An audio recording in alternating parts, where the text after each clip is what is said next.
പുത്രനും പരിശുദ്ധാത്മാവുമായ ത്രിയേക ദൈവത്തിന്റെ തിരുനാമത്തിന് എന്നേക്കും മഹത്വമുണ്ടായിരിക്കട്ടെ. ആമേൻ. കർത്താവിനാൽ ഏറ്റവും അനുഗ്രഹിക്കപ്പെട്ട പ്രിയ സഹോദരങ്ങളെ, ഇന്ന് നമ്മുടെ വിചിന്തനത്തിനും ധ്യാനത്തിനുമായി നൽകപ്പെട്ടിട്ടുള്ള തിരുവചന ഭാഗം വിശുദ്ധ മത്തായി എഴുതിയ സുവിശേഷം 11-ാം അധ്യായം 1 മുതൽ 6 വരെയുള്ള വാക്യങ്ങൾ. ഇതിലെ 1-ാം വാക്യം ഈ സുവിശേഷ ഭാഗത്തിന്റെ സന്ദർഭമാണ്. യേശു 12 ശിഷ്യന്മാർക്കും നിർദ്ദേശങ്ങൾ നൽകിയതിനു ശേഷം അവരുടെ പട്ടണങ്ങളിൽ പഠിപ്പിക്കാനും പ്രസംഗിക്കാനുമായി അവിടെ നിന്ന് പുറപ്പെട്ടു. അവർ അഭിമുഖീകരിക്കാനിരിക്കുന്ന പീഡനങ്ങളും പ്രശ്നങ്ങളും പ്രതിസന്ധികളും എല്ലാം അവതരിപ്പിച്ചതിന് ശേഷം സുവിശേഷ ദൗത്യവുമായി അയച്ചു. അതിനുശേഷം യേശു അവരുടെ പട്ടണങ്ങളിൽ പഠിപ്പിക്കാനും പ്രസംഗിക്കുവാനുമായി പുറപ്പെട്ടു. മത്തായി എഴുതിയ സുവിശേഷത്തിൽ മലയിലെ പ്രസംഗം എന്നറിയപ്പെടുന്ന 5, 6, 7 അധ്യായങ്ങളിൽ ശിഷ്യത്വത്തെക്കുറിച്ചുള്ള വ്യക്തമായ പ്രബോധനങ്ങൾ നൽകി. തുടർന്ന് 8, 9 അധ്യായങ്ങളിൽ യേശുവിലൂടെ ദൈവരാജ്യം സംജാതമായതിൻ്റെ ലക്ഷണമായി 10 രോഗസൗഖ്യങ്ങൾ അവതരിപ്പിച്ചു. അതിനുശേഷം 10-ാമത്തെ അധ്യായത്തിൽ 12 അപ്പസ്തോലന്മാരെ തെരഞ്ഞെടുത്ത് അവർക്ക് വ്യക്തമായ പ്രബോധനങ്ങൾ നൽകി മാർഗനിർദ്ദേശങ്ങളും നൽകി അയച്ചതിന് ശേഷമാണ് യേശു ശിഷ്യന്മാരുടെ പട്ടണങ്ങളിൽ പഠിപ്പിക്കുവാനും പ്രസംഗിക്കുവാനുമായിട്ട് പുറപ്പെട്ടത്.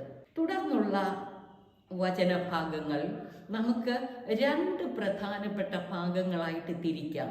1-ാം ഭാഗം 2, 3 വാക്യങ്ങൾ, 2-ാമത്തെ ഭാഗത്തിൽ 4, 5 വാക്യങ്ങൾ, 6-ാമത്തെ വാക്യം ഇതിന്റെ ഉപസംഹാരമായിട്ട് നമുക്ക് കാണാവുന്നതാണ്. 2, 3 വാക്യങ്ങൾ. യോഹന്നാൻ കാരാഗ്രഹത്തിൽ വെച്ച് ക്രിസ്തുവിന്റെ പ്രവർത്തനങ്ങളെ കുറിച്ച് കേട്ട് ശിഷ്യന്മാരെ അയച്ച് യേശുവിനോട് ചോദിച്ചു, വരാനിരിക്കുന്നവൻ നീ തന്നെയോ, അതോ ഞങ്ങൾ മറ്റൊരുവനെ പ്രതീക്ഷിക്കണമോ? അപ്പൊ സ്നാപക യോഹന്നാന്റെ സംശയമാണോ ഇതിന് കാരണം? യോഹന്നാന് യഥാർത്ഥത്തിൽ സംശയം തോന്നിയോ? തോന്നാൻ സാധ്യതയുണ്ട്. കാരണം എന്തെന്നറിയാമോ? മത്തായി എഴുതിയ സുവിശേഷത്തിൽ യോഹന്നാന്റെ പ്രസംഗം 3-ാം അധ്യായം 1 മുതൽ 12 വരെയുള്ള വാക്യങ്ങളിൽ നമ്മൾ കാണുന്നു. അതിൽ യോഹന്നാൻ പ്രസംഗിച്ചത് ശ്രദ്ധിക്കുക. ആണലി സന്തതികളെ, ആസന്നമായ ക്രോധത്തിൽ നിന്ന് ഓടിയകലാൻ നിങ്ങൾക്ക് മുന്നറിയിപ്പ് നൽകിയത് ആരാണ്? മാനസാന്തരത്തിന് യോജിച്ച ഫലങ്ങൾ പുറപ്പെടുവിക്കുവിൻ. 10-ാം വാക്യം മുതൽ പറയാണ്, വൃക്ഷങ്ങളുടെ വേരിന് കോടാലി വെച്ചു കഴിഞ്ഞു. നല്ല ഫലം കായ്ക്കാത്ത വൃക്ഷങ്ങളെല്ലാം വെട്ടി തീയിലെറിയപ്പെടും. വീശുമുറം അവന്റെ കയ്യിലുണ്ട്.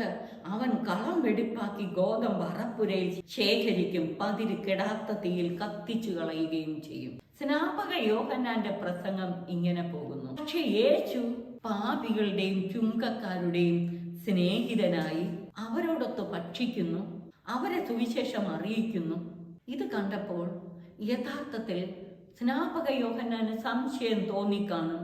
യേശു വന്ന് മാനസാന്തരപ്പെടാത്ത എല്ലാവരെയും നശിപ്പിക്കും എന്നൊക്കെയാണ് സ്നാപക യോഹന്നാൻ പ്രസംഗിച്ചത്.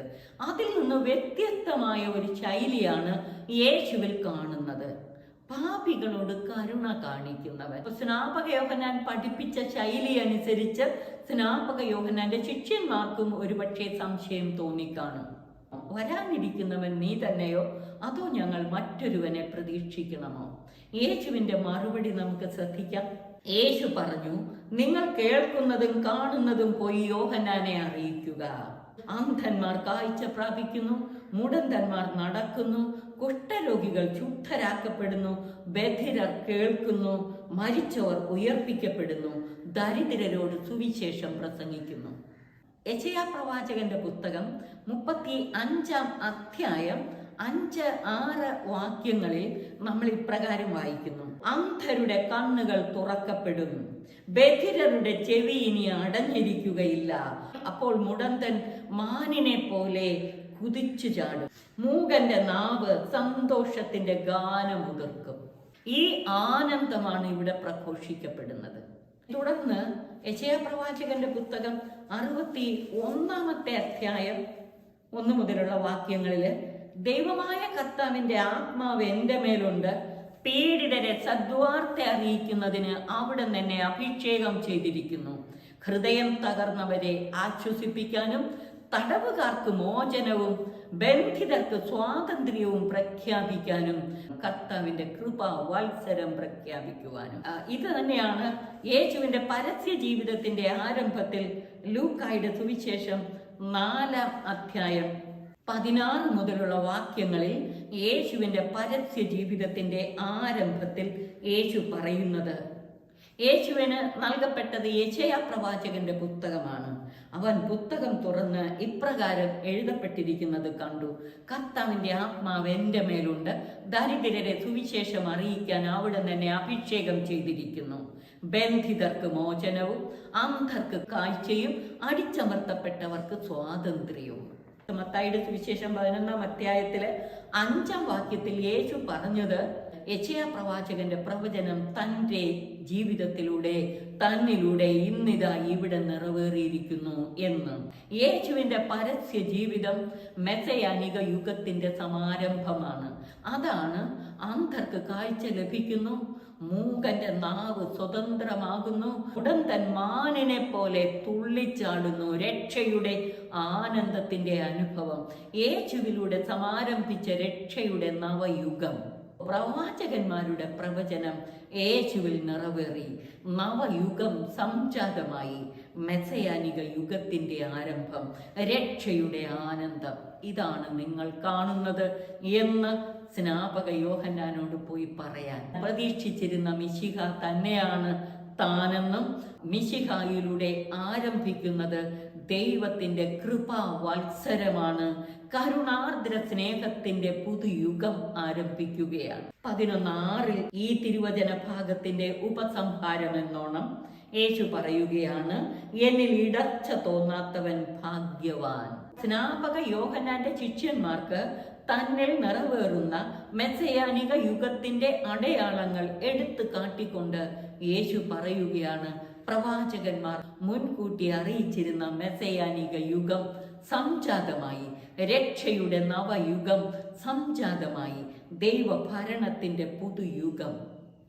അതിന്റെ ലക്ഷണങ്ങളാണ് നിങ്ങൾ ഈ കാണുന്നത്. എന്നിൽ ഇടർച്ച തോന്നാത്തവൻ ഭാഗ്യവാൻ. ഇതെല്ലാം കാണുമ്പോൾ എന്നിൽ വിശ്വാസമർപ്പിക്കുന്നവർ ഭാഗ്യവാന്മാർ, ഇടർച്ച തോന്നാതിരിക്കുന്നവർ ഭാഗ്യവാന്മാർ. യേശുവിന്റെ പ്രവർത്തനങ്ങൾ കണ്ട് യഹൂദർക്ക് ഇടർച്ച തോന്നി നമുക്കറിയാം. യേശുവിന്റെ ദിവ്യ പ്രബോധനങ്ങൾ കേട്ട് അവന്റെ പ്രവർത്തികൾ കണ്ട് മെസ്സയാനിക യുഗത്തിലേക്ക്, രക്ഷയുടെ നവയുഗത്തിലേക്ക് പ്രവേശിക്കുവാൻ കർത്താവ് നമ്മെ ആഹ്വാനം ചെയ്യുകയാണ്. യേശുവിൽ സമാരംഭിച്ച ദൈവഭരണം യെശയ്യാ പ്രവാചകൻ മുൻകൂട്ടി അറിയിച്ചിരുന്ന പ്രവചനത്തിന്റെ പൂർത്തീകരണമാണ്. ഇത് കണ്ട് വിശ്വസിച്ച് അവനിലുള്ള വിശ്വാസത്തിൽ ഉറച്ചു നിൽക്കുന്നവർ ഭാഗ്യവാന്മാർ. മറ്റൊരു വിധത്തിൽ പറഞ്ഞാൽ എന്നിൽ ഇടർച്ച തോന്നാത്തവർ ഭാഗ്യവാന്മാർ. മെസ്സയാനിക യുഗത്തിന്റെ ഈ അടയാളങ്ങൾ നമ്മുടെ ജീവിതത്തിൽ അനുഭവിച്ചറിയാൻ കഴിയണം. നമ്മുടെ അന്ധത മാറണം, അഥവാ ആന്തരിക നയനങ്ങൾ തുറക്കപ്പെടണം. ഹൃദയ സ്വാതന്ത്ര്യത്തോടെ ദൈവരാജ്യത്തിന്റെ അനുഭവത്തിലേക്ക് കടന്നു വരണം. തിന്മയുടെ അടിമത്വത്തിൽ നിന്ന് ദൈവഭരണത്തിന്റെ ആ നവയുഗത്തിലേക്ക്, ഹൃദയ സ്വാതന്ത്ര്യത്തിലേക്ക് നാം കടന്നു വരണം.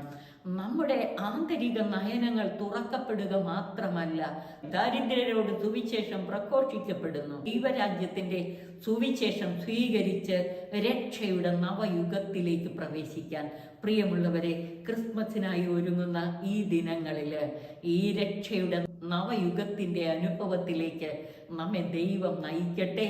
അതിനായി നമുക്ക് ആഗ്രഹിച്ച് പ്രാർത്ഥിച്ച് കാത്തിരിക്കാം. സർവശക്തൻ നമ്മെ അനുഗ്രഹിച്ച് ആശീർവദിക്കട്ടെ. പിതാവിനും പുത്രനും പരിശുദ്ധാത്മാവിനും സ്തുതി, ആദ്യം മുതൽ എന്നേക്കും. ആമേൻ.